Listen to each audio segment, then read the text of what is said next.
Hello বন্ধুরা, এইরকম ছবি এখন প্রচুর পরিমাণ ভাইরাল। আপনি তৈরি করতে পারবেন এইরকম। ফেসবুক, ইনস্টাগ্রাম সব জায়গায় ভাইরাল। চলেন ভিডিওটা শুরু করা যাক।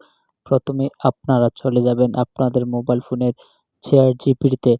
এইরকম ইন্টারফেস আসলে আপনারা এখান থেকে ChatGPT-র প্লাস অপশনে ক্লিক করবেন। প্লাস অপশনে ক্লিক হয়ে গেলে এখান থেকে ক্রিয়েট ইমেজে ক্লিক করবেন। তারপর আবারও প্লাস অপশনে ক্লিক করবেন এবং এখান থেকে ফটোতে ক্লিক করবেন।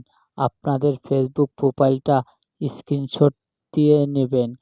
তারপর এখান থেকে ডান করে দেবেন। এই ফন্টটা পেস্ট করবেন। এখান থেকে এই ফন্টটা পেয়ে যাবেন আমার ডেসক্রিপশনের মাধ্যমে। এবং ভিডিওটা মনোযোগ সহকারে দেখেন এবং আপনিও তৈরি করতে পারবেন এইরকম ছবি। দেখেন আমাকে এডিট করে দিয়েছে। এই ছবিটা এখান থেকে ক্লিক করবেন। তারপর এইখান থেকে ডাউনলোড করে নেবেন সেভ অপশনে ক্লিক করে। আজকের জন্য ভিডিওটা এই পর্যন্তই। চ্যানেলটা সাবস্ক্রাইব করতে ভুলবেন না। দেখা হবে নতুন ভিডিও।